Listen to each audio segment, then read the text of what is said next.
Tema našeg današnjeg časa su sinonimi, antonimi, neknjiževne reči i tuđice. Vi se sada verovatno pitate o čemu to pričamo. Kako to sada kada smo na prethodnom času čitali 10. poglavlje romana Hajduci Branislava Nušića.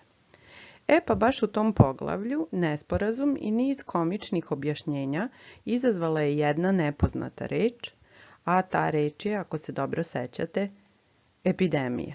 Jedna reč koja je veoma aktuelna i danas. Tu reč je direktor škole preveo na običan jezik, precrtao je i umjesto nje napisao reč zaraza i tako rešio nedoumicu u kojoj su bili naši junaci. Kako je ta reč, koju ovih dana često čujemo, dospela u srpski jezik? U pitanju je jedna starogrčka reč. Većina stručnih izraza u različitim naukama potiče iz starogrčkog i latinskog. Evo i objašnjenja. Epidemija se u stvari sastoji od dve grčke reči, epi, koja znači preko, kod ili o, i demos, koja znači narod ili ljudi, što bi otprilike značilo kod ljudi, preko naroda se širi, među narodom rasprostranjeno. Pa nam je sada jasno da je ovo značenje reč dobila po načinu prenošenja bolesti među ljudima. Objasnili smo značenje reči epidemija, mada ja mislim da ste vi značenje ove reči znali, da niste bili u zabludi kao naši junaci romana i da ste svesni da zbog epidemije virusa sada imamo ovakve časove na daljinu i da smo prestali da idemo u školu na onaj uobičajeni način onog momenta kada je Svetska zdravstvena organizacija proglasila pandemiju. Sad to je jedna reč šireg, nešto drugačijeg značenja, koja takođe vodi poreklo iz starogrčkog jezika i takođe je složenica, sastoji se od dve reči.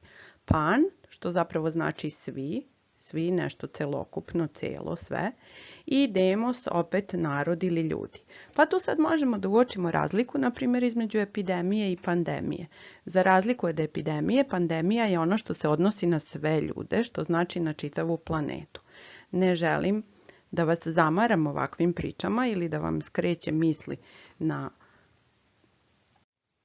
virus i izolaciju u kojoj se nalazimo, ali smatram da se manje plašimo stvari koje poznajemo. Pa sada mi smo ovde ustanovili da u poslednje vreme stalno slušamo dve reči koje su došle u srpski jezik iz starogrčkog jezika. Reči koje su u srpski jezik ušle iz stranih jezika su jedna posebna grupa reči. Njih nazivamo tuđicama ili pozajmljenicama. Znači, reči koje su u srpski jezik ušle iz stranih jezika nazivamo tuđicama ili drugi izraz za njih je pozajmljenice. Mnoge od njih odomaćile su se u srpskom jeziku pa ih čak i ne primećujemo. Koristimo ih gotovo svakoga dana. Takve su, na primjer, neke od reči koje ćeš videti na sledećim slajdovima. Pokušaj da za navedene reči pogodiš iz kog jezika dolaze. Hajde da vidimo te primere. Iz kog su jezika ove reči? Jastuk, jorgan, dušek, marama, čarapa, papuče, čizme, torba, bunar, odžak, kapija, česma, pamuk, aždaja, jorgovan, kašika, boja, šećer, duvan. To su reči iz turskog jezika ili, drugačije rečeno, turcizmi. Reči kao što su ikona, anđeo, manastir, freska, đak, energija, demokratija, atom, meteor, okean, hor, gramatika, hiljada, su u srpski jezik stigle iz grčkog jezika.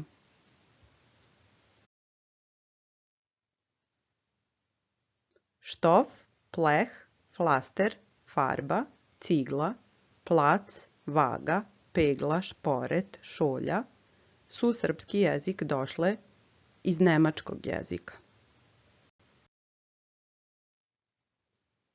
Reči kao što su ašov, astal, varoš, bunda, cipela, gazda, vašar, doboš, gulaš i lopov, mislim da je ovdje gulaš najviše pomogao, došle su nam iz mađarskog jezika.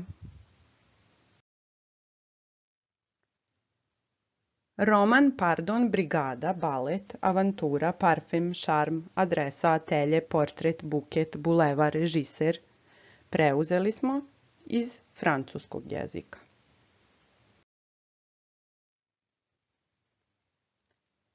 Arija, bandera, kapetan, tenor, flauta, štampa, pošta, salata, salveta, pasta stigle su nam iz italijanskog jezika. Reči kao što su vikend, parking, sport, tinejdžer, film, kompjuter, marketing, biznis, tenis, basket, čips, sprej, mislim da je ovo sada najlakše, stigle su nam iz engleskog jezika.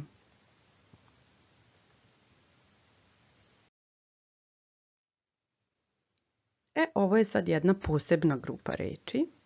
To je gramatika, fizika, istorija, biologija, literatura, drama, metafora, arheolog, analiza, apoteka, arhiv, aspekt. Ima ih još. I to su reči koje su grčkog i latinskog porekla, tačnije one su nam došle iz starogrčkog i latinskog i one se smatraju internacionalnim rečima pa se nazivaju i internacionalizmi. Zato što su zastupljene i u mnogim drugim jezicima, a ne samo u srpskom jeziku. Sve ove tuđice koje smo vidjeli u prethodnim primjerima odomaćile su se u našem jeziku. Neke tuđice su nam neophodne, ali danas srpski jezik trpi prekomernu i bespotrebnu upotrebu stranih reči. Nas zanimaju baš takve tuđice. Hajde da ih vidimo i pronađemo u narednim primjerima.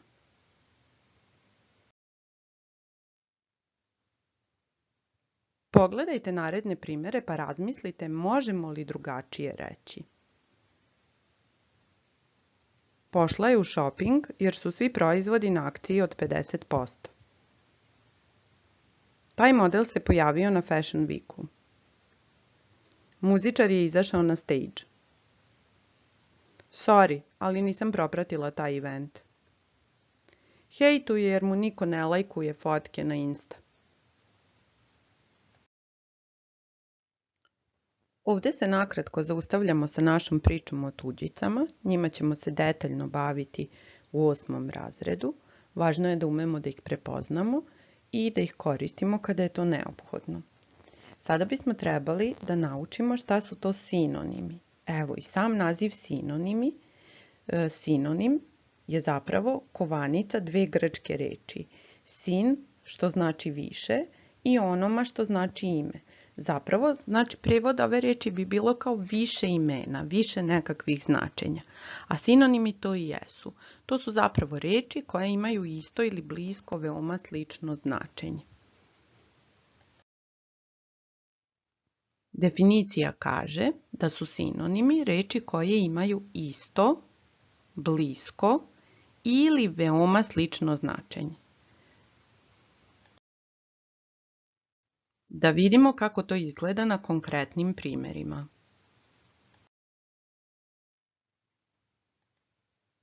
Učenik, đak, gledati, posmatrati, nepristojno, nedolično, reći, kazati, stidljiv, sramežljiv, domovina, otadžbina. Evo ovdje sad mi na pamet pada još jedan primjer kada smo učili na pamet i analizirali pesmu Domovina, tada smo naučili da je to rodoljubiva ili patriotska pesma. Rodoljubiva pesma ili patriotska pesma su zapravo sinonimi. Reči istog, to jest veoma srodnog, gotovo identičnog značenja.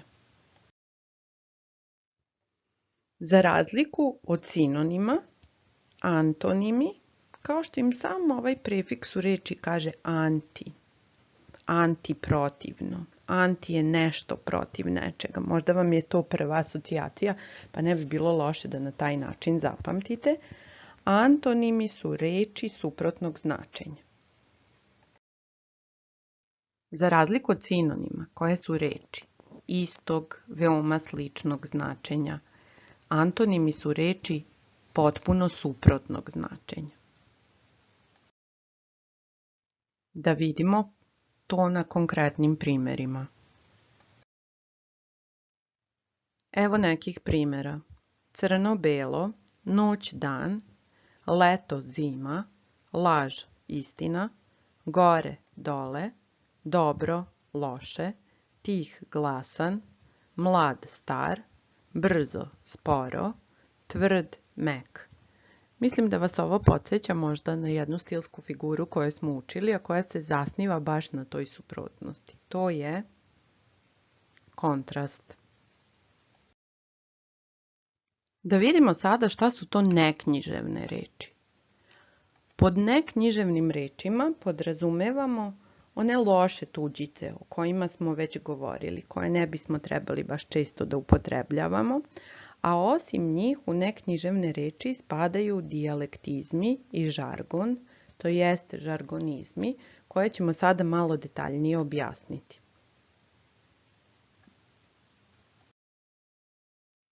Žargon. To je zapravo govor koji pripada jednoj specifičnoj, određenoj grupi, na primjer mladima. Mislim da će vam jasnije biti ukoliko uzmemo neke primjere koji su vama bliski, na primjer žargon koji je karakterističan za vašu generaciju, za vaš uzrast. Razmislite o ovim primjerima koji su pred vama, da li bismo njih mogli reći drugačije kada bismo se našli u nekoj drugoj situaciji ili nekoj drugoj osobi trebali da ispričamo, a da to nije neko sa kim se družimo, neko iz našeg razreda.